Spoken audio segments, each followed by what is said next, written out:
누구나 은퇴를 꿈꾼다 하지만 그 꿈이 현실이 되는 순간 예상치 못한 벽과 마주하게 된다. 매달 고정 수입이 사라지는 것만으로도 삶의 리듬은 무너지고 가족과의 관계, 건강, 심리적 불안까지 모든 것이 달라진다. 한국의 많은 중장년이 퇴직을 끝으로 받아들이는 사이, 일본의 중장년층은 은퇴를 두 번째 인생의 시작으로 여긴다. 이 차이는 단순한 제도나 경제력의 차이가 아니다.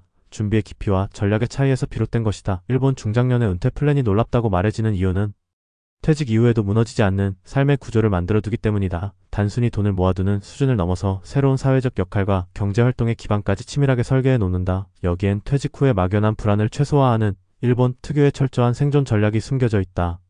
첫 번째 사례는 교토에 사는 다카하시 요코 씨의 이야기다. 그녀는 30년간 중학교 영어 교사로 일한 뒤 정년퇴직을 맞이했다. 은퇴 후 첫 1년은 여느 퇴직자처럼 여행을 다니며 느긋하게 보냈지만 이내 무언가 허전함을 느꼈다. 그리고 그 허전함을 채우기 위해 두 번째 직업을 준비했다. 바로 지역 아이들을 위한 영어 도서관을 운영하는 일이다. 그녀는 교직 시절 모아둔 자료와 책을 활용해 소규모 영어 도서관을 개설했고 입소문을 타면서 동네 아이들과 부모들이 찾아오기 시작했다. 운영비는 지역 커뮤니티 펀딩과 일부 후원금으로 해결했다. 이 공간은 단순한 학습 공간이 아닌 세대와 세대를 잇는 마을의 사랑방 역할까지 하게 됐다. 요코 씨는 더 이상 월급을 받지 않지만 매주 아이들과의 만남과 마을 사람들과의 대화를 통해 경제적 보상 이상의 가치를 얻는다고 말한다. 그녀가 은퇴 후에도 삶의 활력을 유지할 수 있었던 건 단순히 일을 지속해서가 아니라 자신이 가진 전문성을 공동체 안에서 새로운 방식으로 살려낸 덕분이다.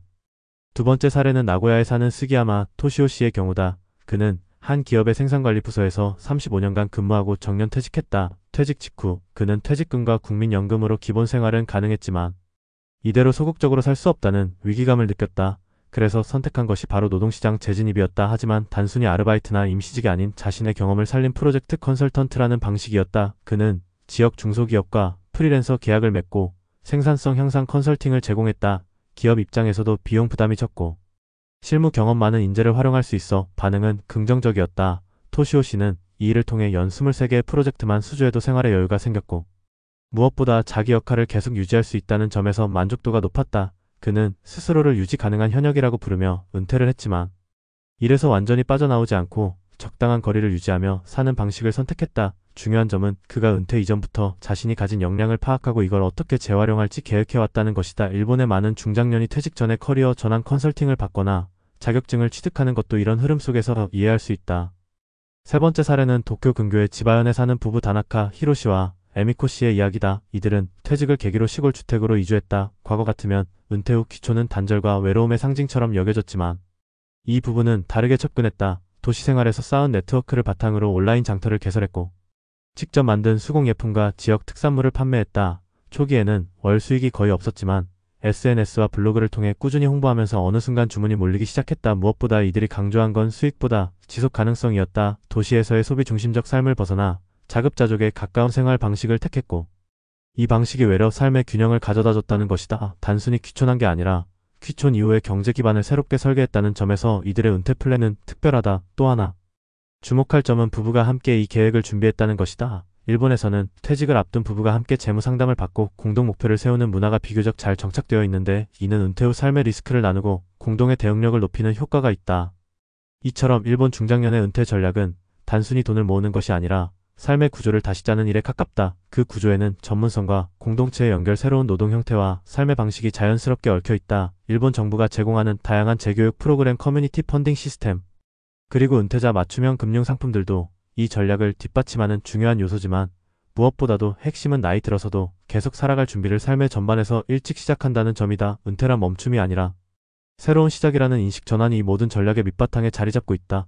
우리 사회가 일본의 이런 사례에서 배워야 할 것은 단지 돈을 준비하는 방식이 아니라 그 돈을 어떻게 의미 있게 쓰고 자신의 삶을 어떻게 다시 설계할 것인가에 대한 치열한 고민이다. 지금 이 순간에도 누군가는 은퇴를 앞두고 있고 또 누군가는 이미 그 문턱을 넘어섰다. 중요한 건 얼마나 준비했느냐보다 어떻게 준비했느냐다. 생존 전략이란 결국 삶을 포기하지 않는 전략이며 그것이야말로 우리가 나이 들어서도 여전히 살아갈 수 있는 힘이 된다.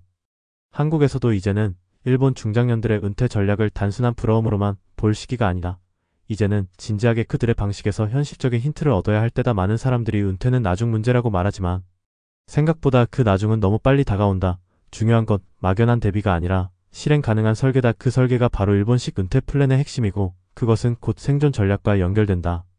요즘 상담을 하다 보면 이런 말을 자주 듣는다. 은퇴하면 그냥 쉬고 싶어요. 한 1년쯤은 아무것도 안 하고 싶어요. 당연한 말이다. 수십 년을 일하고 달려왔으니 이제 좀 쉬고 싶다는 그 마음을 누가 몰라주겠는가. 하지만 그 1년이 끝난 후가 문제다. 매달 꼬박꼬박 들어오던 월급이 사라지고 통장만 빠르게 줄어드는 걸 지켜보는 그 막막함은 경험해본 사람만 안다. 은퇴란 단순히 직장에서 나오는 일이 아니라 나를 지탱해주던 사회적 연결고리가 한꺼번에 끊기는 일이다. 그래서 일본 중장년들은 은퇴라는 단절을 연착륙시키는 방법을 택한다. 서서히 일을 줄이고 서서히 다른 활동을 늘리고 서서히 경제 구조를 바꾸는 시기다. 급격한 변화가 아니라 점진적인 전환. 이 방식이 의외로 심리적 안정감에 큰 영향을 준다.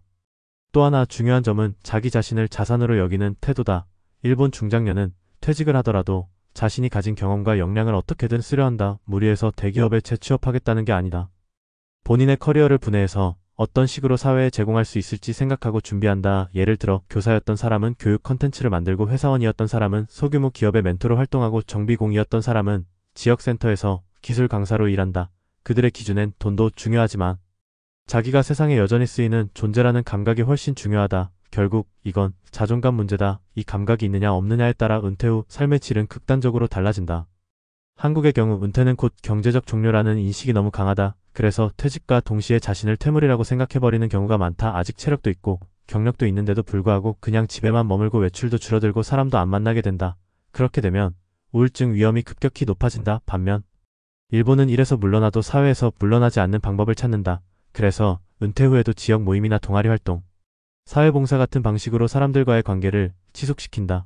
이런 사회적 연결망은 경제적 가치로 환산하긴 어렵지만 삶 전체에 엄청난 지지대 역할을 한다. 한국에서도 이런 모델이 절실히 필요하다. 현실적인 얘기도 해보자. 일본 중장년이 왜 은퇴 후에도 버틸 수 있느냐고 물으면 여러 이유가 있겠지만 그중 하나는 현역 시절부터 꾸준히 연습을 했다는 점이다. 평생 직장의 개념이 약해지면서 일본에서도 직장 밖에서의 정체성을 어떻게 만들어갈지에 대한 고민이 일찍부터 자리 잡았다. 그래서 직장 외에도 자신을 설명할 수 있는 무언가를 늘 준비해왔다. 동네 농사 교양 강의 사진 동호회 이런 게 다 그런 연습이었다. 그러다 보니 퇴직 후에 갑자기 생긴 시간을 당황하지 않고 받아들이는 능력이 생긴다. 한국은 어떤가?